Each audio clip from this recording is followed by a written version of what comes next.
es la voz de LA. It's like una galaxiana, come and kick it with us. I bring the bossa nova beats and talk the club that we love. Another year to adjust, and Will Kuntz we all trust. 6 titles in the cabin, tell a hater shut up.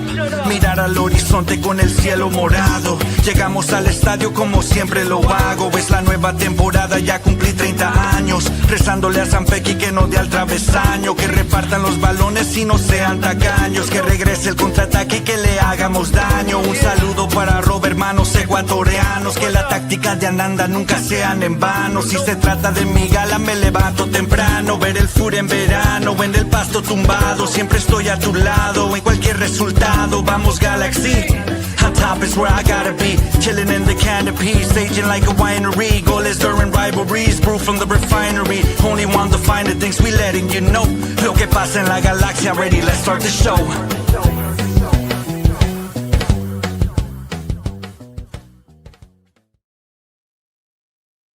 Hello, hola, and buenas, and welcome back to another episode of La Cuna Galaxiana, a podcast always made with love for all you LA Galaxy fans out there and all you international soccer fans out there as well. Today, welcome back to your weekly edition of Sad 4 Hours, aka Group Therapy, aka The Utter Miseries, aka the darkest emo song ever, as the LA Galaxy's long decade of futility in Dallas continues, with the G's riding into Texas just to come out of the matchup with a 2-1 away loss at Toyota Stadium in a match that they probably could have taken more from. We'll look at how the Galaxy started well again, the familiar mistakes that saw them concede, what is making it impossible for LA to hold on to leads, and what we learned for the second matchup against Dallas this coming weekend. Plus, we are back into the international break, and some tasty matches are incoming your way. All of that and more coming up on La Cuna Galaxiana. But before we go any further, let me introduce myself. I'm one of your co-hosts, Rob Halon, and you can find my written work at Extra Time Talk and the Sporting Tribune, and you can find me online there at El Escudero de LA. Y'all know what it is. Since I'm here, my co-host, as usual, is here. Even when he's halfway around the world, he still pops in 5 a.m., 6 a.m. just because he loves the hustle, he loves the grind, and he loves being here with y'all. El papá de Natita y el yerno guapo, Ananda Kirana. What's up, Papa? EGP. I love that from dawned on me by the one and only XPH themselves. I love these 3-letter acronyms. You're like, come on, and I was like, EGP, bro. But yeah, look, man. Well, first of all, we had a kind of a fun weekend, right? Like, it made this game more interesting for sure. We did a cool little watch along with Jose from Goals TV, and I thought that was fun. And of course, it put me back into my misery with this team. As I said at the end of that stream, just put me out of my misery now. I can't take this any longer. Absolute pain, absolute anguish. That is the 2025 season. And yeah, man, I guess that's my one word. I mean, there's so many adjectives I can throw out there. I think I've ran out of them, all the superlatives, but I'm going to have to say PAIN, absolute pain. Yet again, winless in 2025 on the road. Hey, you know what? I like what I'm seeing, though, out of chat right now. RR and Anthony Martinez. RR saying, I'm ready for that 2-game win streak to end the season.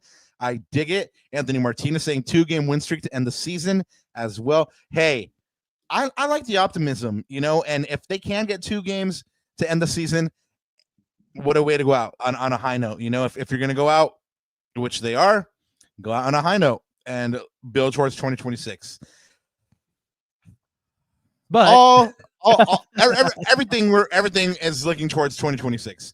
Anyway, yes, Ananda, you were going to say? No. I was going to say I was waiting for the but there. It was like, oh, it's all fun and games and roses, but there was a but in there somewhere. But anyways, that's my one word.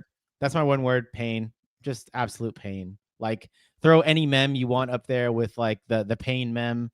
That's pretty much where I am with this team. 2 games left. like Chat's saying, I mean, I'm glad you guys are. Maybe I just woke up on the wrong side of the bed today. Maybe I have a case of the manic Mondays, as they say, the case of the blues, but just not my day. Not feeling it. Pain. ¿Estás enojado vos? ¿Estás enojado? It's just a case of the Mondays. It's just a case of the Monday. Nothing to do. Less so to do with the Galaxy. Just a case of the Mondays, man. You know how it goes. You know how it goes sometimes. And part of it is fueled by the Galaxy. I'm sure, just being like, you know what? It's kind of bittersweet, because I actually like the playoffs, even when the Galaxy are not there. But it's obviously a lot more fun when they're there. And there are some interesting storylines in the playoff, and I feel like a lot of Galaxy fans are just gonna like completely shut out MLS when the last game is done. And hey, there's gonna be fun games still to watch. But there's some interesting stories out there too with us not being in the playoffs. But we're gonna hold that. We're gonna hold off on that Chisme for Thursday, and we will announce to you who that guest will be. But anyways, you didn't give me your one word. You got one word for me? Expected, cuando no. 2 in a row, huh, Baba? That was yours last week, I think. I mean, just we already we called it. I mean, for everything that you say that this Galaxy team is, they are consistent in showing us who they are. Like, the data doesn't lie. Like, every time we've gone to the tail of the tape and we've seen the data and you've broken it down, what is it that you called?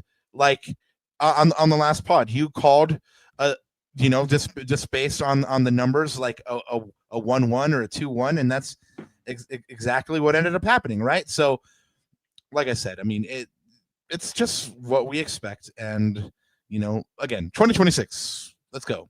Let's get there. Yeah, I think we're there. I think we felt the same way towards the end of 2023, right, Papa? It's like, just end this misery now. Which one is worse, 2023 or now? I'm in the moment, so I'm gonna have like recency bias and say now, right? Because at least 2023, like, you can have the boycott and all that Chris Klein stuff to kind of fall back on as a crutch. I mean, we were literally handicapped as a team for I don't know how many years, right? Where with transfer ban and all that stuff. So, like, you could use that as a crutch, but this year it's like, I mean, our team was decimated, and it's funny because I did this like what went wrong with the Galaxy with our friend Andrew from Designated Players podcast, and he and honestly, it's funny, like, hearing from a neutral saying that, like, dude, your whole team got decimated, like, your spine was completely ripped out, which is what I've been saying. And so it's like, but I think in the moment this feels worse. This feels worse because on paper we should be a better team, and we don't really have that many crutches to fall back on. So yeah. Well, you know what crutch we do have to fall back on is these cuneros in chat that are here with us all the time. And even when the bad times are here, and even when the Galaxy have lost, again, they're still here, and we're still going to be there for them. And along those lines, we thank y'all for being one of the almost 700 supporters that have enjoyed this show and have joined this community. If you are one, thank you so much. If you are yet to subscribe, because Ananda says something about like 130 all that listen don't subscribe, go ahead and hit that little subscribe button today. We will love you forever. Ananda's going to take a shot with you if you do.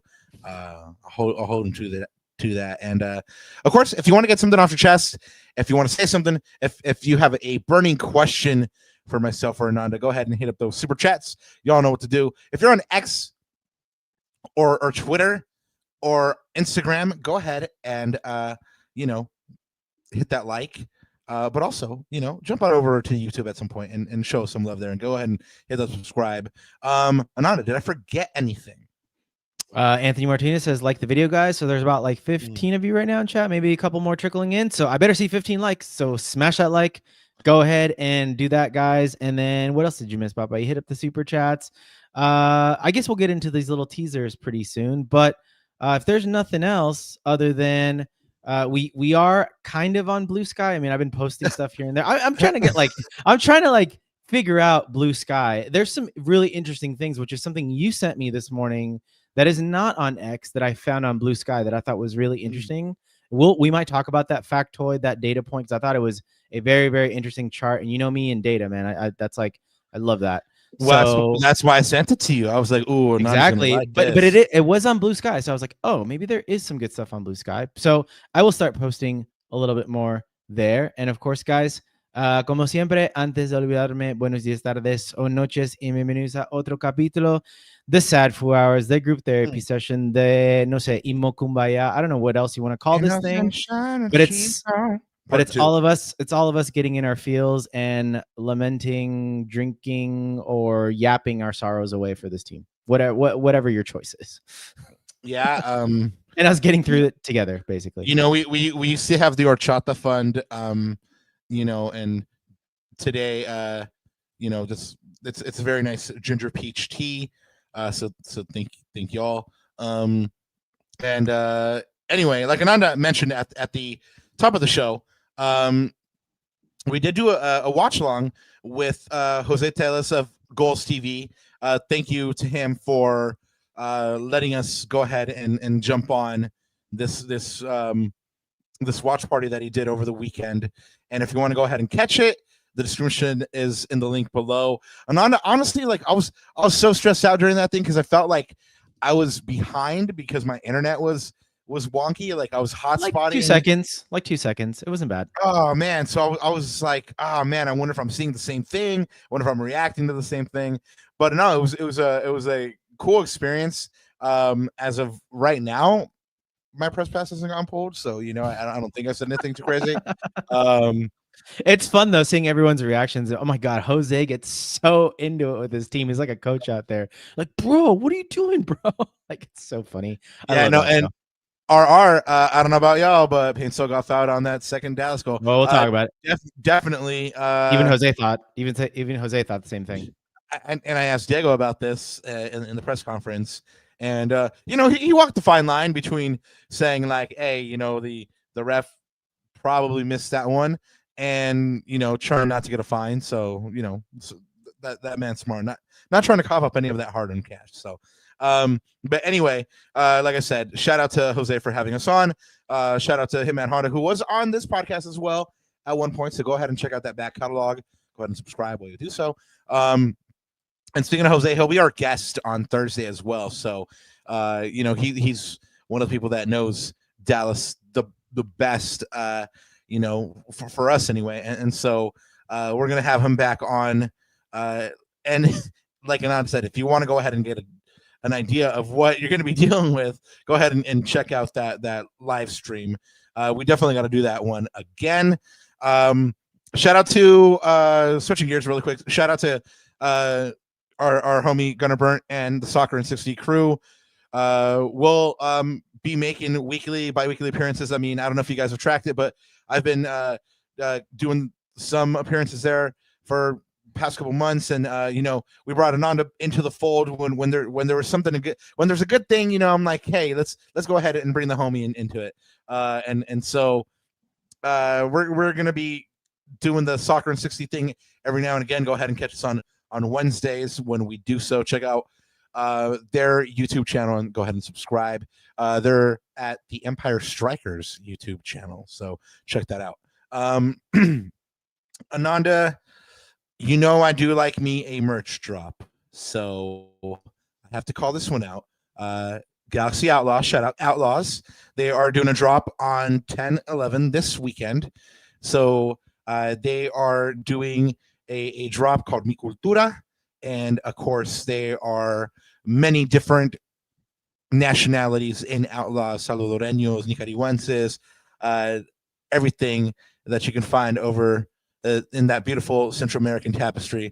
And they just put out a line for that. So go ahead and check that out. Go ahead and see them at their bin over at the tailgate if you want to go ahead and pick one of these up.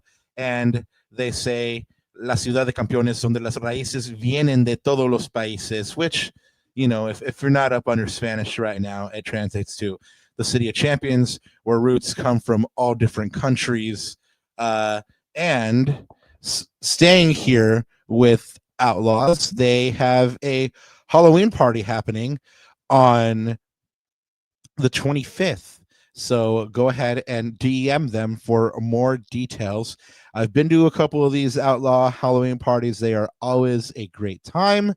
I always have a little bit too much fun, and a great time was had by all. So go ahead and hit them up if you want to go ahead and partake in the festivities. Hit up their DMs.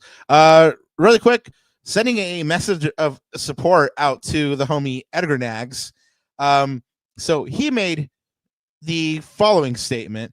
And really quick timeout. Brison Hernandez is in chat saying, and I think this is the first time I've seen you, Brison. So shout out, thank you so much. If it is in fact your first time, if you're returning, thank you so much for coming back. We appreciate it. He says, "Is Galaxy still having that game against Cruz Azul? I believe our colleague Josh Guessman already checked with the Galaxy, and that was an error. So there will be no game against Cruz Azul. They are, however, trying to schedule something for the off season." So the homie Edgar Nags puts up this tweet, and admittedly, he probably knew what he was doing with this one. So did Infantino show up to personally invite Philadelphia Union to next season's FIFA Club World Cup after they won the Supporter Shield this season, or is that special treatment reserved for Messi? So obviously, the faux pas of saying next year rather than in 4 years, we already know that he knows that because he's one of the most informed people that we've had on this podcast before. But I felt like I had to call this out because this is the second time now that we see one of our colleagues comment on something Messi related with Inter Miami. The other one being Nico Moreno, who covers Seattle for Sounder at Heart. And he had the temerity to comment on something Messi related and Inter Miami related, and people had tremendous goes at him.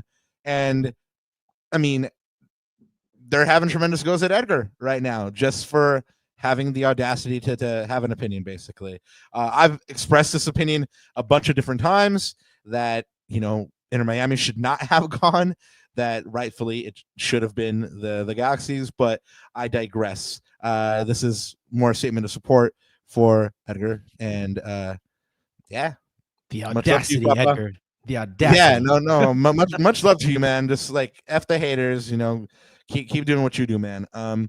Anyway, happy birthday to the Lion, Zlatan Ibrahimovic.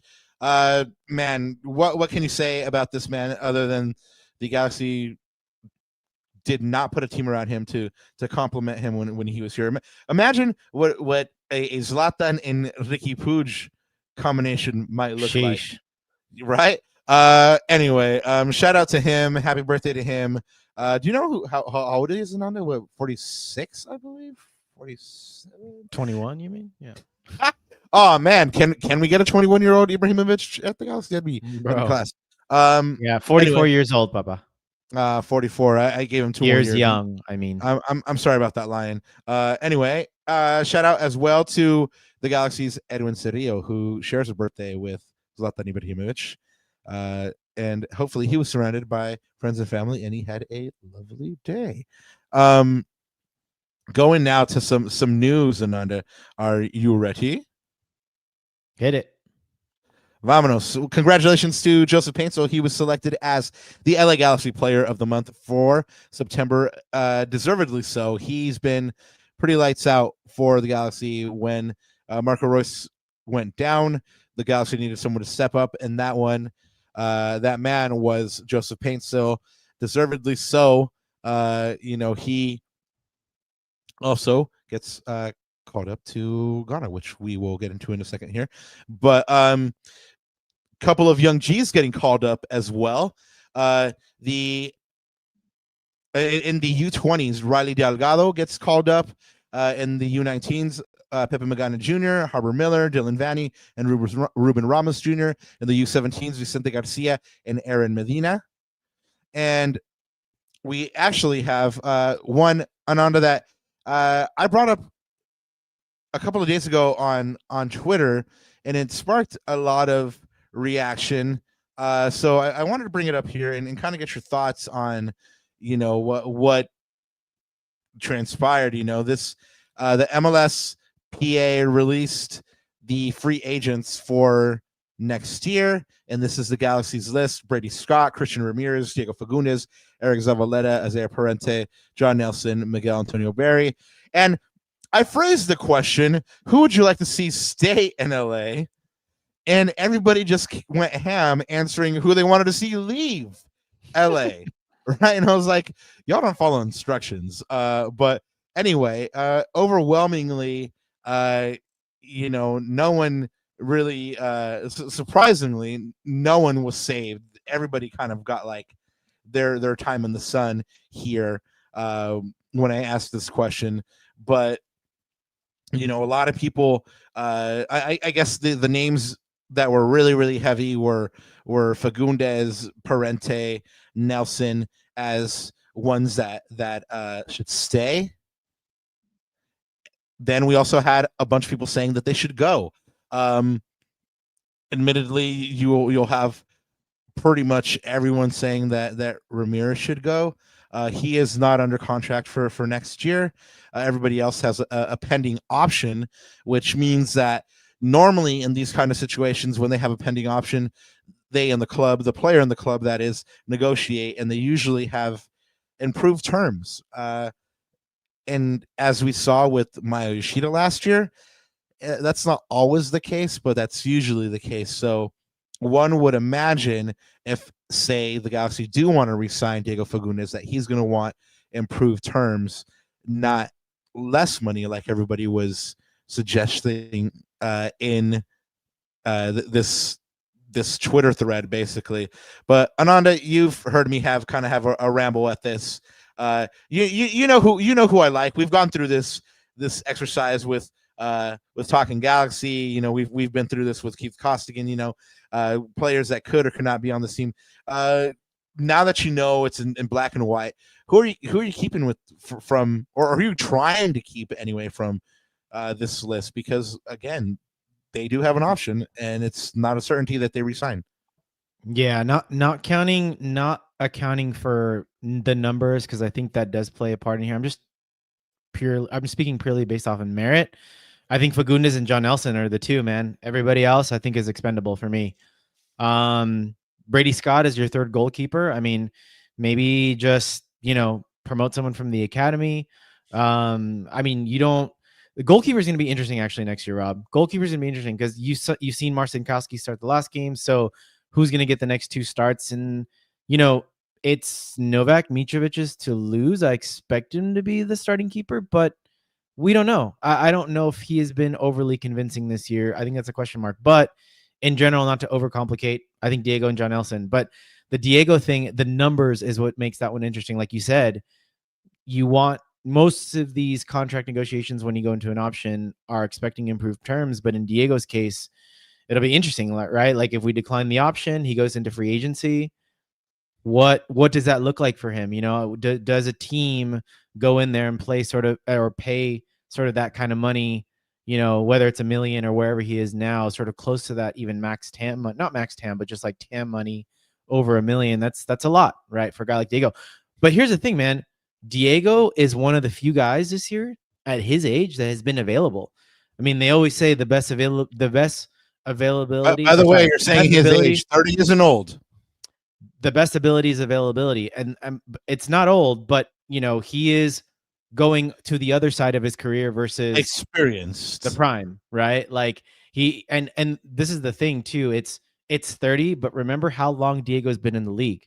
So you've got to take that into consideration. It's a lot of miles. It's a lot of mileage on those legs, and he's come to this podcast and told us he takes care of himself though to play on 3 days rest, but. Again, maybe a team, given that he's been so available this year, he's a pretty sturdy and he's not on the injury table. Some of these other guys, maybe a team takes a shot on him. I don't know, but I think from the Galaxy's perspective, I would love to get him back. But again, he's going to expect. He's going to hold on. Let me interrupt you really quick. Because our brother Matthew, shout out, says Diego's not going to get more money anywhere else. He might take a pay cut to retire in LA. I disagree. I'm gonna push back on that a little bit and say he like I said, I don't think he's old. I mean, he's 30, right? And so I really think this might be like the last big contract that he can command, if so like he might be looking at, okay, well, I want the security of having like a 2 or 3 year contract at the max that I can, and just the numbers would dictate that that's not in LA, but hopefully they're able to come to some kind of an agreement where he's like, what, I'm here for 3 years at a lower salary, but because I a lot of people disagreed with me in that Twitter thread, but I really like what Diego brings to the table, and Yeah. I mean, you've seen it this year. Second leading goal scorer this year, 6 goals in the league, 6 goals and 2 assists. 79 and 79. Let's get him that 80-80. Yeah, that's for sure. But I mean, look, like I said, he's played a lot of minutes this year. I was just trying to look up how many minutes he's played. He's been available, man. I think if he goes somewhere else and a team is willing to pay, maybe $1 million or whatever that is, I mean, I think he's earned it, because like I said, he's been, honestly, other than Marco Royce, but again, he's been injured a lot too. Diego's been one of the few bright spots, but man, this team really needs a leader like Diego. I think if you put in a Diego in a sort of a central midfield rotation, like I said, like I'd rather take him over a guy like Isaiah Parente, because I know what I'm getting.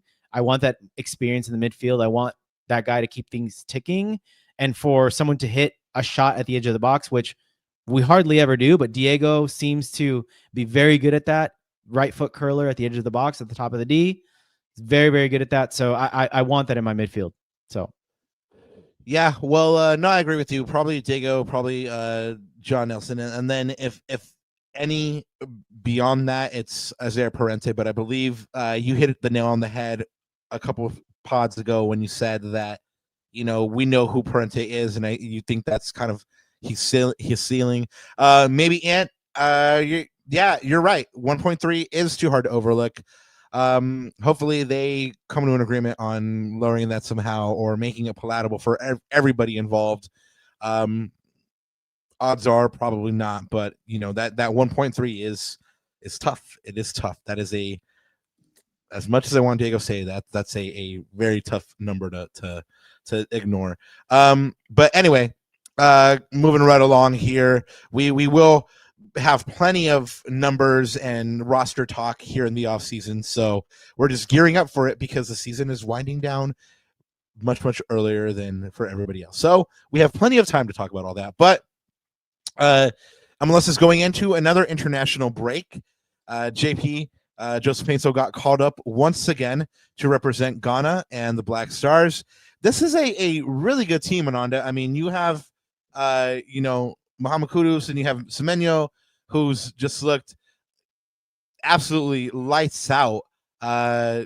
United was looking at him, and they were quoted that like 70-80 range, and they were like, ooh, we can't do it. But he's been playing like a 70 or $80 million player, man. So anyway, but Ghana has matches on the 8th and the 12th here in October. On the 8th, they play the Central African Republic, and on the 12th, they play Comoros. Hopefully, our man Joseph Painso gets some time there with Ghana, and he has a chance to show what he's all about, so he can make that squad. And then we are sticking with international soccer, Ananda, because since we are in the international window, we have a game that I'm looking forward to seeing very, very heavily. Ecuador. Me too. Yeah, right. This one's gonna be. This one should be good. There's a lot of intriguing things underneath it, especially if you're a fan of Ecuador like yourself. So, like I said, a dark horse team. Hey, by the way, Ghana's a dark horse team for me too, man. Their players are informed. Their players are informed for sure. And you know what? Everybody always looks at the African teams, and there's usually one or two that do really well in the tournament. Evidence Morocco, last one. Correct. So, unfortunately for me, yes. Yeah, sorry to bring that up. I didn't even remember or realize, man. Okay. So the United States plays Ecuador on the 10th, and we've already talked a couple times about how this is going to be a big test for the U.S. men's national team. They don't really have any competitive matches until the World Cup, so they have to treat these matches as more than friendlies. They have to treat these as if they are competitive matches. And Ecuador's no slouch. It's not just because mom and dad are from there, but this is literally Ecuador's golden generation, the most promising team they've ever had, with an array of stars that play all across Europe. One of them plays for Ananda's dear Arsenal. You know, you have another that plays for the champion of Europe. So this is not a slouch. This is not a bad team that the U.S. men's national team is going to play. Pay particular attention to that midfield. If everybody for Ecuador is available, that's going to be a tough game for the U.S. men's national team. A couple days later, on the 14th, they play Australia. And Australia, admittedly, I don't know as much about them as Ecuador, but traditionally they've always been at least a decent enough team to get to the World Cup. So these should be good tests for the U.S. men's national team, Ananda. Anything in particular that you're going to be looking out for? No, like I said, just how the U.S. comes out to play in these two games. Again, the next game was always the most important game for this U.S. men's national team. We'll see how ready they are, man. We saw the roster. We talked about the roster and the lineups and those who were called up last time. So it should be an interesting watch, as always. I'm not usually a fan of international breaks, but this one is going to be kind of interesting. Congratulations to the U.S. men's youth national team. They are currently playing the FIFA U20 World Cup, and they ran out Group E winners. And right there in that left picture, Ananda, you see number 9, Marcos Zambrano, also Ecuadorian American. And so congratulations to him. I know that, I've told you about my cousin a couple times that, works to bring different students from Ecuador that show footballing promise to the United States. Marcos Zambrano was actually one of the very first. So interesting to see him kind of come good after, coming from Ecuador and going to school here and now getting a shot with the youth national team. It'll be interesting to see if he actually does stick with the U.S. men's national team or if he decides to represent Ecuador at the end. But he did score in this tournament already, so showing great promise, that Marcos Zambrano. And of course you have a bunch of other stars like Benjamin Kromashki here, and what can you say other than they are playing good ball? I mean, you got to be playing good ball to beat France 3-0, right? So the next match for this team is against Italy on Thursday, the 9th at 12:30 Pacific time. So go ahead and go support the U.S. youth national team against Italy. Ananda, this one, we should have seen coming, but we didn't. And before we actually get to Darlington Nagbe, we're going to get to our friend XPH, who hits us up with a super chat, and he says, "Hey Rob, hey EGP, sorry to derail. Ananda, were you conflicted years ago when USA beat Spain at the Confederations Cup? Do you remember it? Did you care at the time? Guneros, hit the like button and subscribe." I remember it. What year was that? I'm like trying to remember now, and I'm gonna look it up. Oh, 2009. So here's the thing, XPH. This is the funny part. Like at that time, I still had not met my wife, so I wasn't really like. I was more of a club person, but if I did follow a national team, Indonesia's soccer team was non-existent at the time, so it didn't count. I was actually I was following the Dutch team quite closely for multiple reasons. I'm Dutch Indonesian.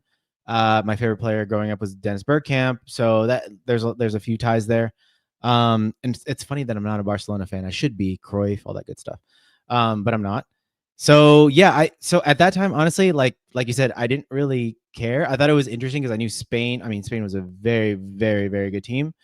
And yeah, so that was it's funny how like just I don't know, like you age and it just moves, like your soccer fandom kind of, your journey kind of moves along. Like I don't know, for me, my club team never really changes, but the country, like I met my wife and it all went downhill from there. No, I'm just kidding.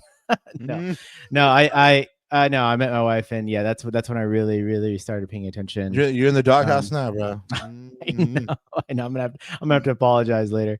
There goes my tortilla española, papa. There goes my tortilla española down the drain. I had nothing to do with this, by the way, Minister of Finance. I had nothing to do with this. Yeah, but yeah, it's thinking about that game though. Like, man, like, where has the U.S. men's national team gone from those moments? Right? It's like you think about it. It's pretty wild. That's a whole nother podcast for another day, though. Truth, that is a whole nother thing. But yeah, I remember that game actually. And being like at the high point, and you know what could have been just one game later when the USA was up on Brazil and collapsed there at the end and lost. But can you imagine had they won that tournament? That would have been massive. Yeah, yep. Anyway, right around that time, wasn't this next cat that we're going to be talking about? Wasn't he? I think so. In the U.S. men's national team. Yeah, look at that. Look at that picture on the bottom right. I think so. Yeah, I think he was part of. God, I love my segues. Anyway, yeah, but no, Darlington Nagbe was like in the U.S. men's national team setup right around that time that we're talking about. But per Tommy Bogert, he announced that Columbus Crew midfielder and MLS legend Darlington Nagbe is retiring after the season. He's a 4-time MLS Cup winner. He's played with 3 different clubs, and he's widely recognized as one of the best midfielders of all time. What do you think, Ananda? Where does he rank on best midfielders in MLS? I don't know. I'm gonna leave it to chat. Chat, what do you guys think? One of the best ever midfielders of all time. He's up there for sure. He's up there. He is on the list. He is on the Mount Rushmore of best ever midfielders. I'll just say that. Yeah. I mean, it's no coincidence that the teams he winds up on win MLS Cup and win titles. So that should tell you a lot. But yeah, chat, let us know what you think. Let us know where you think Darlington Nagbe ranks. If I can talk, let me get this out one more time. If Darlington Nagbe, where he ranks on the list of MLS midfielders. That was a lot better the second time, Ananda.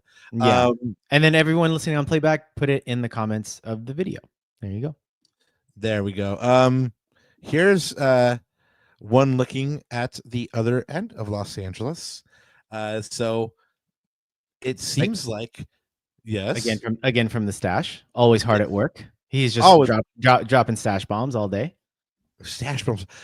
Although I'm not really sure if they're stash bombs anymore because he doesn't really have the stash anymore. But anyway, he also put out a tweet that LAFC and he put out a tweet that a rumor that LAFC and Tata Martino had verbally agreed terms is premature. He says that he's told that no decision has been made by LAFC with any candidates and isn't even particularly close yet. Tata Martino is likely in the mix of names and would definitely be interested if offered, but nothing close. What do you think about this one, Ananda? Do you think that's a good? Do you think that's a good culture fit? Well, I mean, he is known to he knows how to handle stars, I guess you can say that. But honestly, that exit against Atlanta last year in the playoffs, man, that was a really big shock. Like I don't know about this one. I would be interested to see who else is on that short list. But I mean, he's definitely up there, just based off of pedigree. But I don't know. It could go either way. I'm probably just straddling the fence on this. But all I can say is, I mean, obviously he's comfortable being in the spotlight in terms of dealing with stars, and LAFC has a couple big name players. So from that standpoint, I think it makes sense. But I don't know. Maybe there's a couple better names in the hat. Not sure. We'll update you guys on this space for any of you guys that are hate watching the other side of Los Angeles. Congratulations to the Union. Philly has just wrapped up the Supporters Shield, and after beating NYCFC 1-0, congratulations to Philly. I mean, the Galaxy had a game against Philly earlier this year, and they thought they had it all wrapped up and sewn, and Philly stormed back to win that one. I believe that one was 3-2 Ananda. So they're a good team, and that Bariba, man, he's no joke in the air. He's very, very dominating in the air. So congratulations to them. Yeah. Really quick, Rob, we're gonna pull up the super chat just because we just talked about this, William. But in terms of, I guess we'll answer the second part, or maybe you can answer that because I didn't. I think I answered it, but you didn't. Maybe Rob. On Tata being LAFC coach, possibly. Are we worried being on the other side? I'm not worried because that implies that the Galaxy should be thinking about anything that their opponents are doing. I mean, they should be trying to build an elite club independently of what their rivals are doing, right? But I more look at I just asked you, is this even a good culture fit? And what I mean by that is Tata Martino going to go in and be able to play the style he wants? Does he even have the personnel to play the style that he wants in?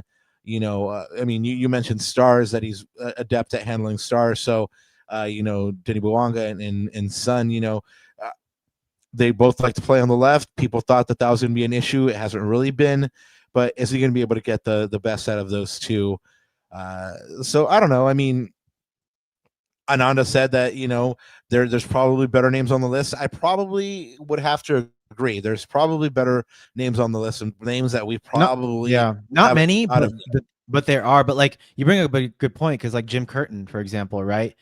He's a good coach on paper, but is he a culture fit? So that's where you weigh those things up, right? So I can see the pluses or minuses there, but I'm sure there's like 2 or 3 in that short list for sure of guys that are out of a job.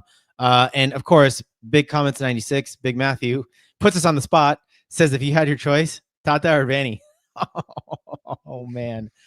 Well, you know what? I'm gonna answer. Yeah. Go for it. No. Go for it. I'm gonna have the homie XPH answer for me. Tata had Messi in Barca, couldn't win. Tata had Messi in Argentina, couldn't win. Tata had Messi in Miami, couldn't win. Don't count Leagues Cup. And so I think I'm gonna go with that. I mean, Vanney didn't have Messi, but he had Ricky, and he won. That's exactly. So I must choose. Screw it. I'm just gonna choose Vanney just to piss all you guys off. No. Sending you a hate mail tomorrow, bro. I mean, look, I'm just gonna be consistent for being consistent sake. Yeah. So what we're talking about, Philly, congratulations. You guys did something that apparently, according to KGF, no one, what did he say? That no one really cares or knows about globally. So there you go. Yeah, but apparently it gets you in support in FIFA Club World Cup. So, apparently it's a big deal. So yeah, I mean, if not, ask the homie Edgar Nags. I mean, I had to explain what the Supporter Shield was like 4 times last weekend to a bunch of Ecuadorian folk that I was talking to. They're like, wait. So whoever wins the regular season gets the championship? And I was like, no, they get something called the Supporter Shield that looks like a big plate. And they're like, oh, okay, so they're the champion. No. And they're like, okay, so who's the champion? I'm like, the people that win the team that wins the playoffs. And they're like, well, how many teams are in the playoffs? I'm like half the league, 18. And they're like, oh, the Galaxy's not one of those 18. I'm like, no. Yeah, I know. Oh man, good time. It was a good time. I mean, every time you have to explain an MLSism to somebody, and they're just like, yeah, so that's so MLS.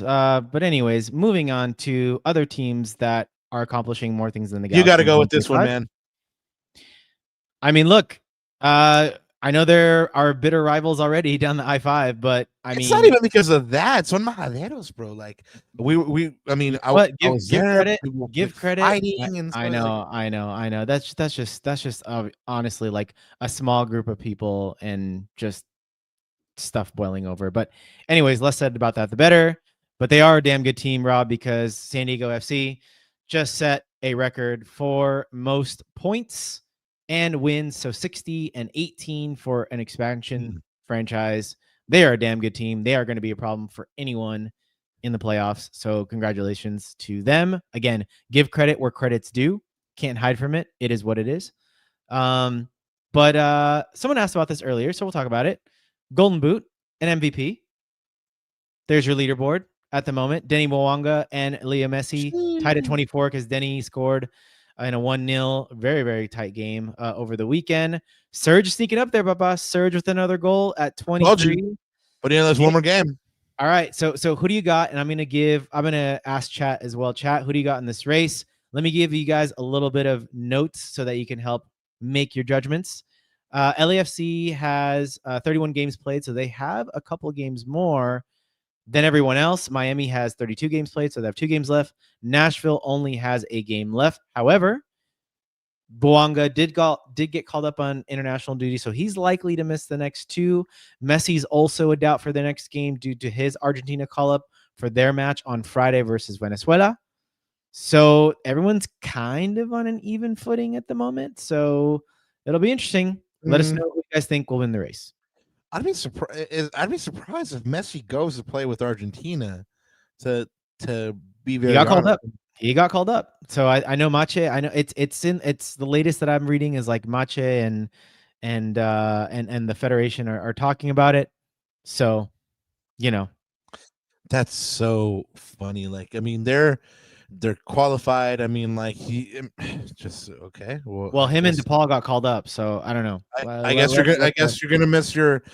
gonna risk your talisman for a nothing friendly against Venezuela. Right on. Good job, Argentinian Federation. I know. Well, we'll see. If I had to guess, I'd have to guess that Messi still wins this Golden Boot. He'll go into the last game of the season needing 3. He'll score like 5, and just everyone's gonna like geek out on him, and it just like adds to the story of Messi. But I mean, if I had to, probably win MVP too. Yeah, if I had to guess, he's gonna win the Golden Boot and MVP. But I do not think Inter Miami will win MLS Cup. And before all the Messi and Inter Miami fans come at us, all the insults you're going to throw at me, I already know. So, Ananda says worse to me on the side. So it's all good. So, anyway, guys, we're going to wrap up here with VCFC. They lost 2-0 at home to Colorado Rapids 2 in their last game of the season. They ended in 8th place in the West, just making the playoffs. They are finishing with an 11-6-11 record on 41 points. When we have information on what their playoff situation will look like, we will let you know. And Ananda, I think this is a good time to remind everybody to go ahead and like, subscribe, comment on this video, and go ahead and show some love because now comes the hard part. Now comes the game reaction. I suppose we will start with LA Galaxy versus FC Dallas, where we always do with the starting lineup. Obviously, the big talking point here was a bunch of absences again. Ricky, Amito, Maya, Ramirez, Peck, Sanabria, Royce. I mean, half a team, damn near. So Greg had what he had. Ananda, what'd you see out of the starting lineup? Oh, well, I guess this one was kind of different. He went with Marcinkowski over Mitrovic.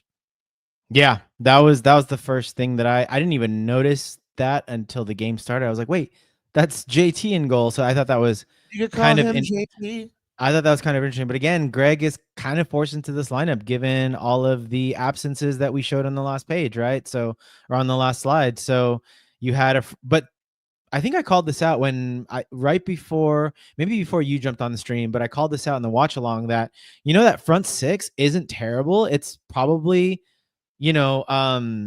pretty strong for what you have. I mean, you've got experienced players up there. You've got Diego, you've got Joseph Paintsil mixed in with a couple of the young guys that are still trying to get a footing, still trying to break into the starting 11. Elijah Winder, Harvard Miller, who we've seen have picked up their performances over the last few games, right?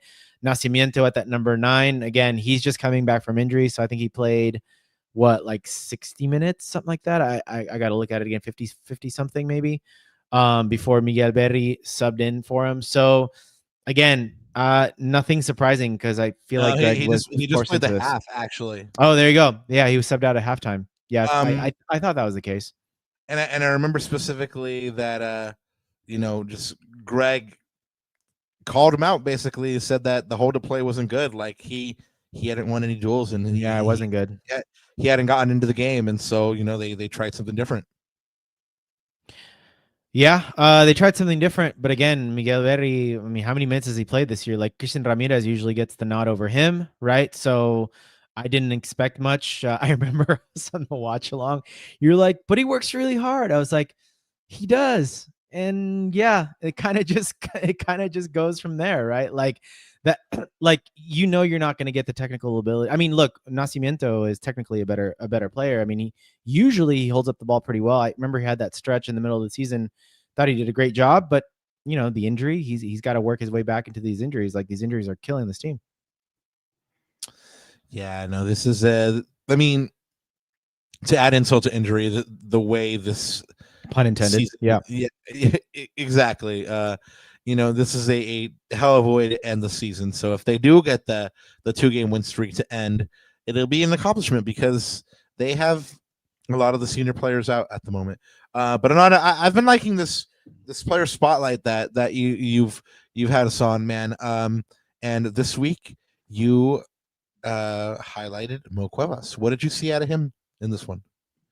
Yeah, usually we like to do this just to highlight someone's outstanding performance or like a really solid performance. But honestly, in this case, given where the team's performance was overall, I think, again, this is not a dig or a slight. This is just constructive criticism. This is what Rob and I see and we see with our own eyes, which is this wasn't one of his good performances, man. This is not one of his better ones.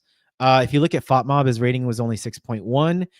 This is I think the most worrying thing about this performance, Rob. No defensive contribution. So meaning no clearances, blocks, interceptions, or tackles. And again, as part of that back four, you need to get stuck in on some level, right? And he had none. And even more worrying than that, where he hangs his hat on, which is the attacking side of the game, Rob, only 0.02 XGI, completely non-existent in this game, did not create a chance, was not threatening at all. And I think a lot of that had to do, if you remember in that game, made a kind of a silly challenge, honestly. 33rd minute, he got a really early yellow card. I don't know if that affected his play. Maybe it caused him not to jump into so many tackles. It caused a little bit of a loss of aggression. But, there was multiple times in the match. I remember, you guys can just go back in that watch along. I think 2 or 3 times, Rob, we called it out and said, hey, Rob, remember what Dan Couchman said after that post-game presser the other day about where his room for improvement is. And for Mo, it's on the defensive side of the game, being better 1v1, and also making sure that the attacker doesn't sneak in and behind where he is and he loses his mark, right? He kind of turns his head a little bit. And we saw this multiple times in this match. That left-hand side turned his head, his marker got around him, and, Dallas was in the attacking third. And so that's got to be the room for improvement for him. Again, we know the quality that he has. This is not one of his better games, but hopefully he looks at the tape and for next year goes, okay, I got to do better in those situations. No disagreements. I don't think he was quite as poor as the 6.1 implies. I mean, he did have a couple forays. I mean, normally he makes a really good decision with the final ball. Not so much in this one, but he got forward a couple of times dangerously, and unfortunately for him, once he started not making the final ball or choosing the right action in the last moment, I feel like that kind of affected him. And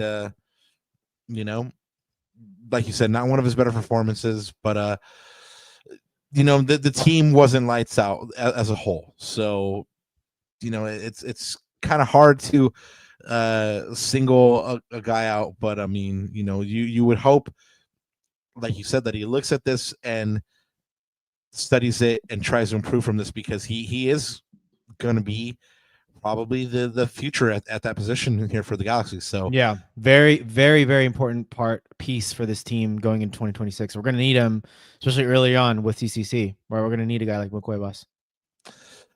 Soccer Home, I'm not mad at that. Signing a TAM CB. Not mad at that at all.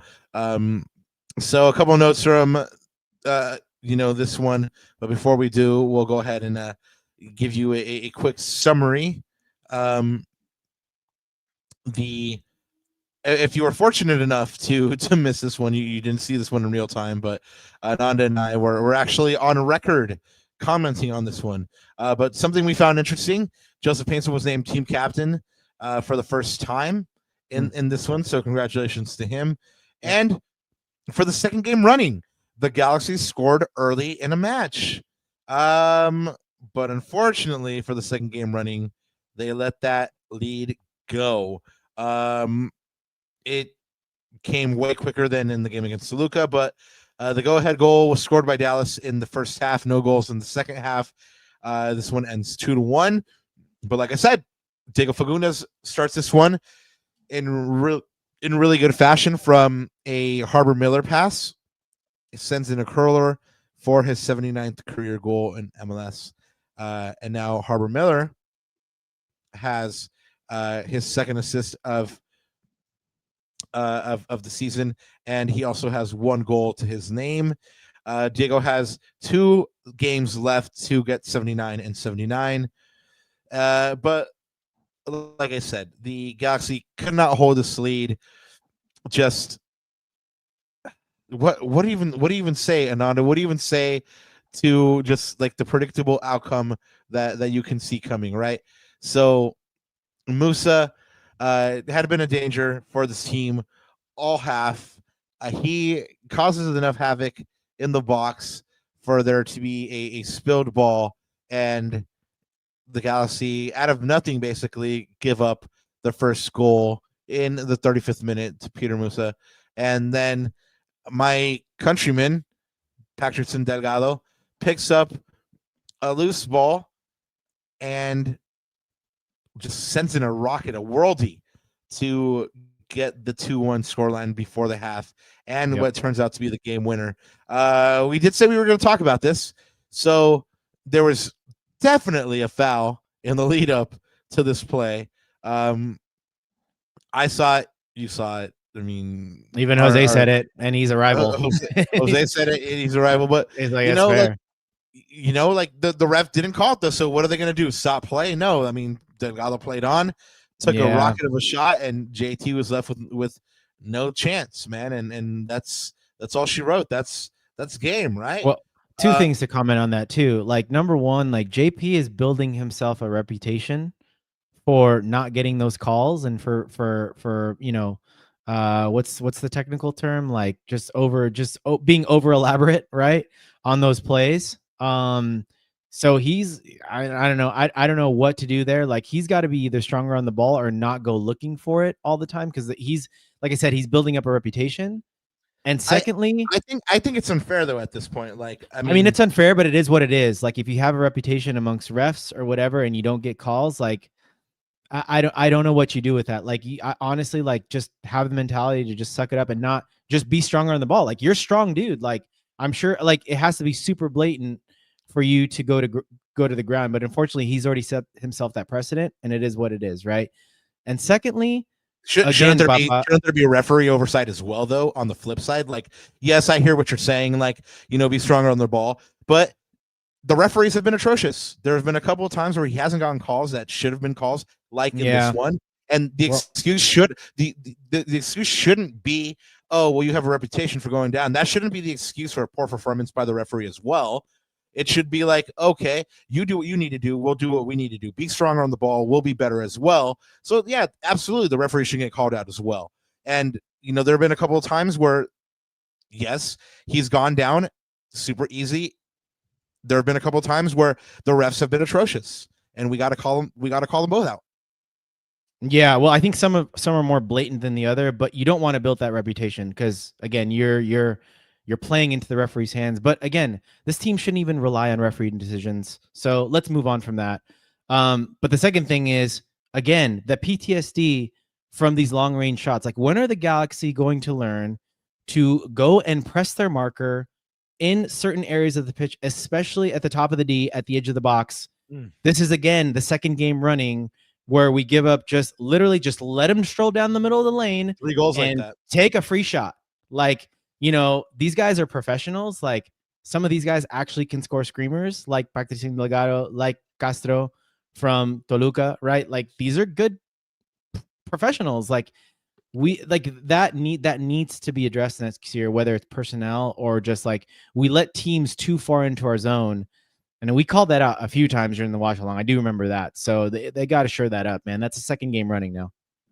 Yeah, I know the middle of the park was very open for the Galaxy, and really this one was really open, but the Galaxy needed to do a better job of slowing the transition, and they just didn't. And when I said at the top of the show that they probably could have gotten more out of this match, had they done better at slowing that transition, they probably could have stopped the ball earlier, higher up the pitch, and created better chances for themselves. But unfortunately, they did not. This Ananda makes 10 years of not being able to win in Dallas. They now hold a 36, 35, and 13 record in league play.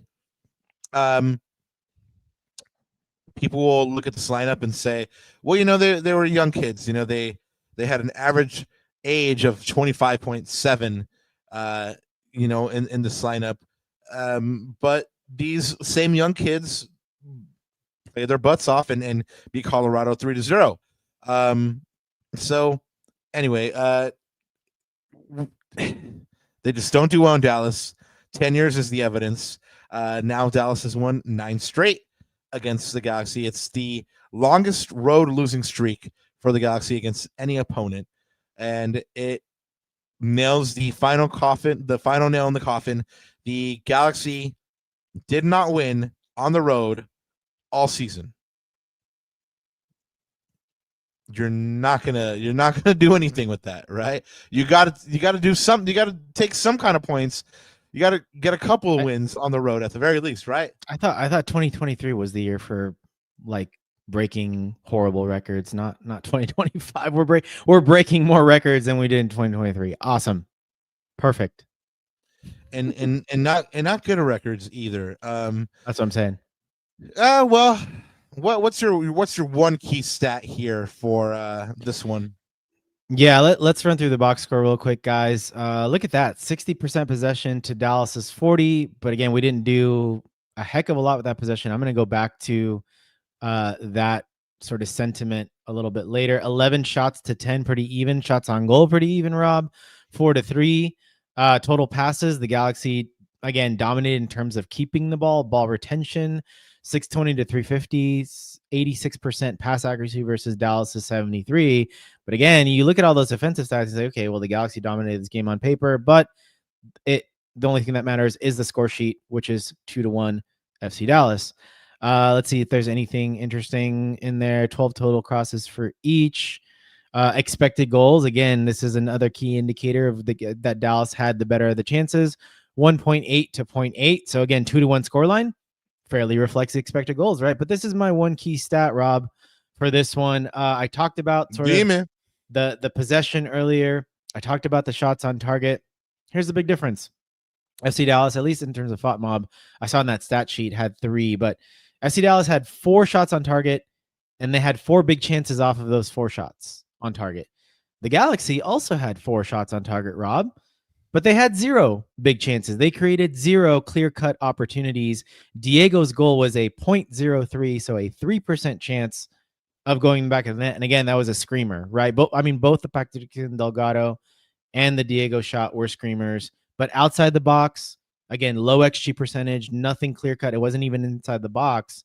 So again, I've said this point a little bit over the last few weeks, but the Galaxy this year have also struggled in creating clear-cut chances. And again, without a guy like Ricky Puig in there, without a number 9 like Dejan Jovic, for example, who's a poacher in the box, what have I said all year, Papa? Wouldn't we love those tap-ins that Dejan was slated for or accused of being the tap-in merchant? Wouldn't we love those tap-ins, this year? And he's killing it on the charts. And I saw someone in chat pull up his stat sheet in terms of his GA this year. Unreal. But all that aside, the biggest culprit for the Galaxy this year has just been just the inability to manage games. It doesn't even matter the game state. Like I feel like we've been playing with, like, you know, I'm going to use this analogy. Like if you're in a car, like we've been playing with a flat tire, like all year. Like we've been literally the disadvantaged team. Doesn't matter if we score first, right? Like we blow another lead. The Galaxy, I feel like we've just been playing catch up in all these different games. And that's a tough spot to start from, I guess, is if you feel like you're playing catch up for most of the season. No, man, you're absolutely right. I mean, Greg's talked about it. I mean, he's said pretty much verbatim, we're not going to be able to win if we're giving up 2 goals at the beginning of every game and we're playing catch up, right? But you asked the other day when we were in the press box, like what the Galaxy what the record is when they score first. 5-4-1 Ananda. So you're looking at those 4 losses and that tie, and you're going, that's 14 points lost. If you're looking at how much the Galaxy have right now, that's 24. 14 plus 24, 38. If I'm doing my maths right, you're basically sitting in 11th, tied with San Jose, and you're still fighting for a playoff spot right now, right? I mean, incredibly, after a terrible season, you know, had you picked up those 14 points and you saw those games, you're talking about that Orlando game, that San Diego game, that Philly game. I mean, you pick up max points in all those, and you're still in the fight. You're still in the fight, right? And now you're having a totally different conversation in regard to whether Ricky is going to play this year or not, you know, because all of a sudden you have Ricky back from the playoffs and you're like a 7, 8, or 9 seed. That's dangerous, right? I don't know. I don't know what multiverse you're living in now. No, man. No, I mean, like I'm living in a multiverse in which they got those 14 points and they're still in the fight. Well, and it's not even that too. Like it's like even just we're giving late goals away and even not even from winning positions, even from tying, or like when have the Galaxy came back this year, right? When have we seen the Galaxy turn around a 2-0 halftime deficit to your bitter rivals in a huge game that means something for the Western Conference and turn that into a 4-2 win at home that completely changes the season? We didn't see any of that this year, right? Whereas last year we saw those come from behind wins, 3-2 at SKC. You remember Papa breaking the curse against Peter Vermees there. So there's so many of these, and it's interesting because is right. What did he say? Fantasy football, Rob? Yeah. Well, a guy can dream. Yeah, but you gave this to me, or you called my attention to this, which I thought was interesting. And I'm just gonna kind of like explain this maybe a little bit, but this is like a chart of what you guys are seeing is basically XGD, which is expected goal difference. So that's the difference between, that's basically expected goals minus expected goals conceded, but you're looking at them in different states of the game. So when the team is leading, when they're tied, when they're trailing. And I put this out there and I basically said, look, this is a clear indication to me that the Galaxy have been playing behind the 8 ball. They've been playing catch up all season because they've been in leading positions, like less than 20 or 15% of the time of the season, one of the lowest. That's awful. DC United is right next to us, and no wonder both of those teams are fighting for the wooden spoon next to Sporting Kansas City, right? But the other thing, Papa, is you look at even when we're tied, minus 1.12. So we're getting outplayed. We are losing points in those positions, even when the game is in the balance, right? Minus 1.12 expected goal difference. So, I mean, what else can I say? Like those stats, just like no matter what.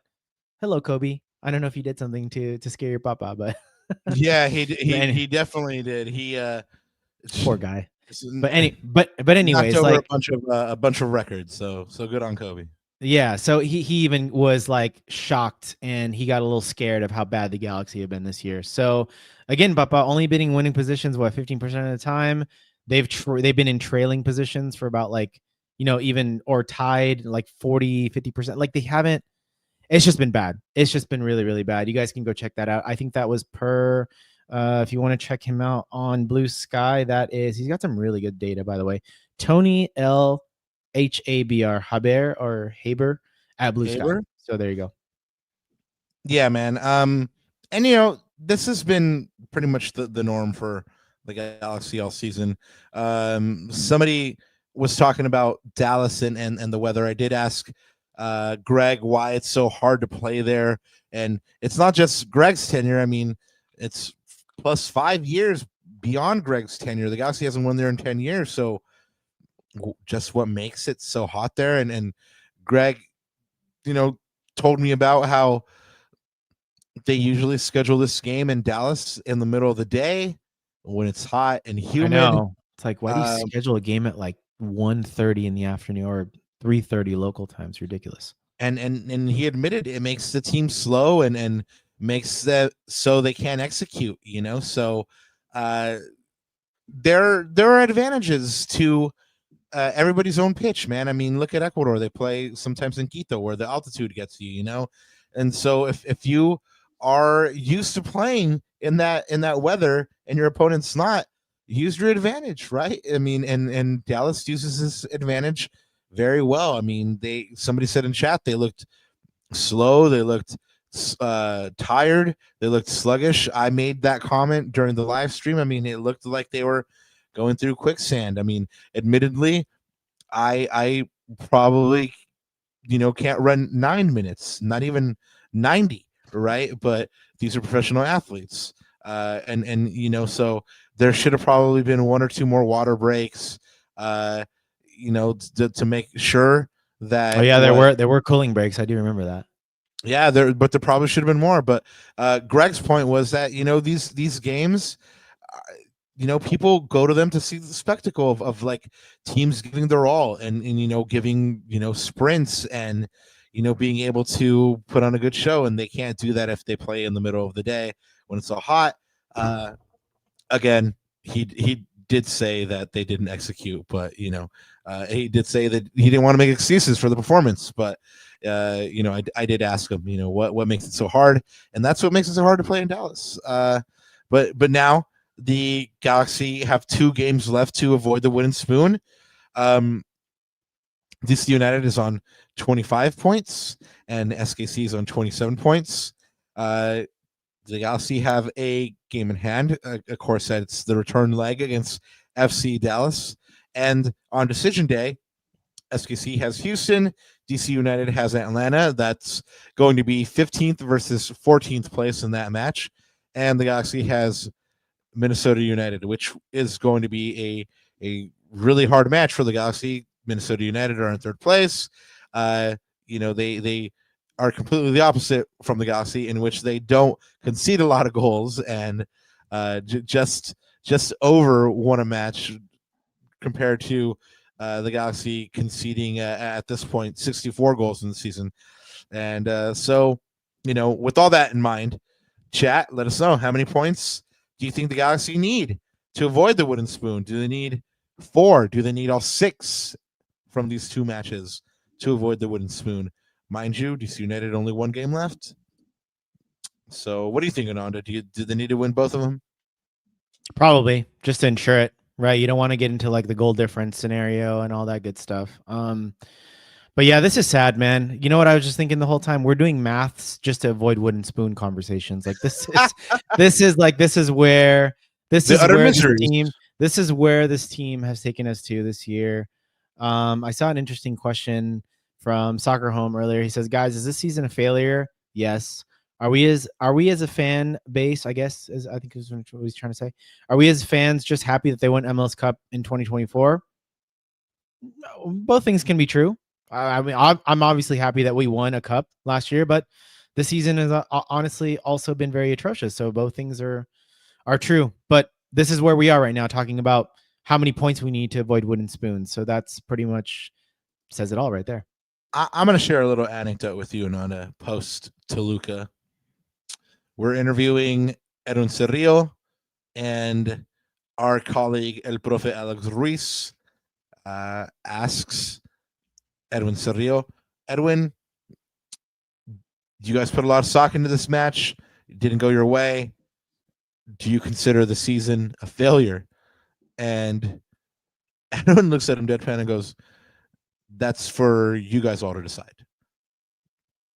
So, I mean, if it's for us to decide, then, yeah, I mean, it was a massive failure. I mean, there's a lot of things that conspired to make it so, but yeah, this is not up to the standard of the Galaxy. So, Yeah, I hope that answered the question. Yeah, it's interesting because I think getting that CCC spot was probably like the barest of bare minimums, right? At least we're fighting in all comps again next year and you retool. But I'm sure in the exit interviews, if you talk to Will Kuntz or Greg, I mean, I'm pretty sure they're going to say like the season has been a massive disappointment. I don't care what word you use, disappointment, failure. It's not been nowhere near the standard. So, and again, for a lot of people, jobs and positions need to be relooked at because of the massive failure that we've had this year, or again, just the disappointment of all these losses. I mean, 5 wins all season, Papa. 5 wins. There you go. I mean, I know, and it's not good enough. Yep. What do you think? Do we even dare to give a defending the badge? I was gonna say, was anyone good enough? Speaking of segues, for defending the badge, look, I think there's only one clear winner for me, and again, it's that guy again, Papa. It's the guy that has that dog in him. It's Diego. I mean, like I said, he's been available all year, not only on the pitch, but of course, giving you guys the little insight. Right, he always shows up to the post match pressers, even when it's very, very difficult for him to speak on behalf of the team. He is always that guy. He always carries himself with class and dignity, and he has, he's got that fire with his under his belly. He's a consummate pro. He's a consummate pro. Maya's in that category as well.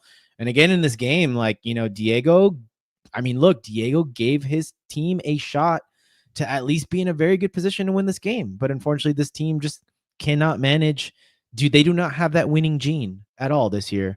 They don't know how to manage games, whether it's from a winning, tying, or losing position. I just brought the stats up earlier.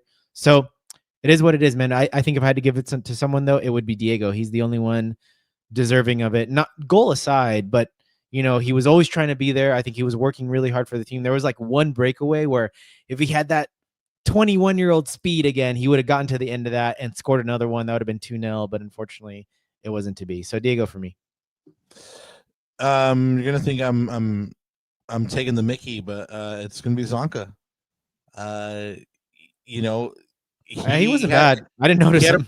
So he had a pretty good game, all things considered. I mean, he created a chance. He had 4 tackles, 2 blocks, 11 clearances, 1 interception, 6 recoveries, 4 duels won. I don't really think that second goal, that Delgado goes on him. The first one, he actually makes the clearance on this play, and this ball stays in the box. So, I mean, he did what he had to do. He's like, I'm going to clear this ball. And the Galaxy did not help him out by clearing this ball. So much maligned, and when we call things out, we got to also, call things out the opposite way. So yeah, I think he had a pretty good, a short performance, and he had to, right? He's the experienced player in that back line now with him and Chris Rindo. So yeah, for me it's Zonka. But really wish just the team had shown up a little bit more all around. So where does that leave the Galaxy? After 32 matches, they hold a 5-18-9 record on 24 points, negative 22 goal differential, 15th and last place still. And we already gave you the permutations, all the math. It's very sad that we had to do so. But hopefully they win out and they do not get that wooden spoon. Ananda, next on the Humble Little Pod on Thursday, October 9th, we'll be joined for our Galaxy versus FC Dallas preview part 2 by Jose Teles, founder of Goals TV. And like we mentioned, go ahead and go check out that watch along that we had for the Galaxy versus Dallas part 1. And then a week from now on Monday, October 13th, join us for what should be a fun part 2 reaction. So this time from the digs. So Ananda, anything else to add? You know me, I always try to give the last word to chat, and chat, you guys were awesome today as always. So just a couple of last parting shots from the chat. Rob, our good friend Honda, what's up, my man? He says, wooden spoon, here we come. 2026, here we come. Let's do the Dallas fans a service and send them to the playoffs. And Pottermus responds to that saying, Honda probably won't have to do them a favor. And then Matthew said, I thought this is a really important comment, Rob. And this is, to me, has been my biggest disappointment of the year. He says, just look at attendance, totally squandered all the goodwill from the championship win, and you will have to earn it back. I think this, in the grand context of things, has been the biggest issue, especially in the last few months. He's right. All the goodwill is gone. And like, how do you regain that trust back? I know there's like certain sections of the supporter group sections are still not completely back in the stands. I have no idea what's going with that.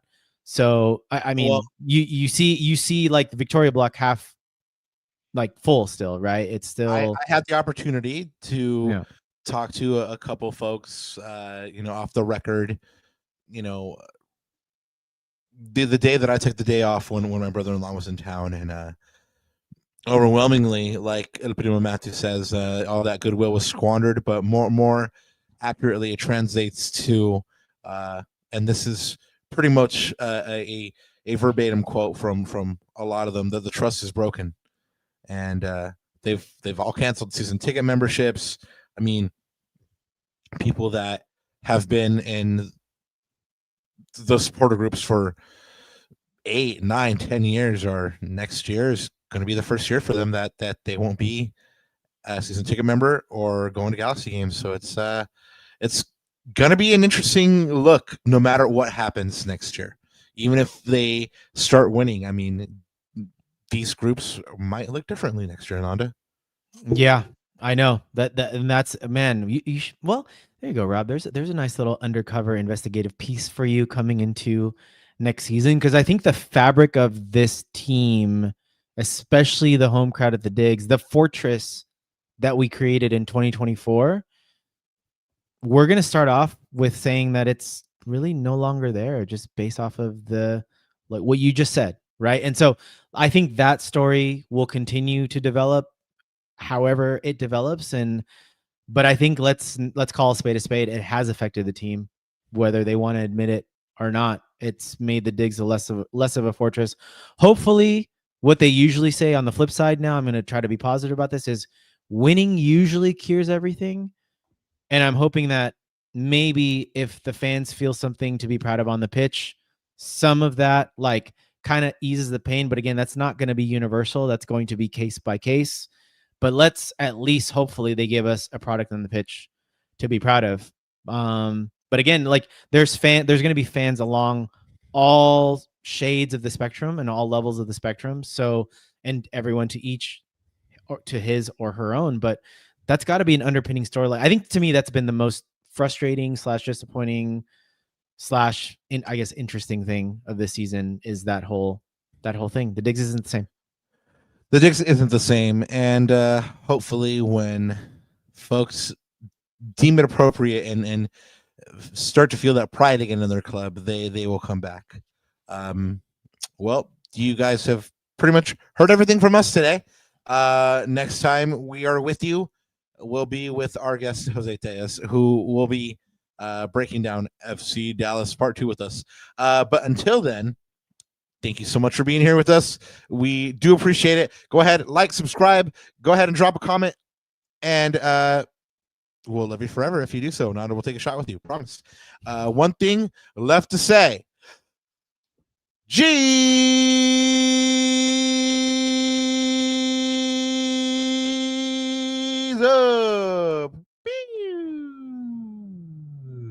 You and I. Yeah. Haven't done that one.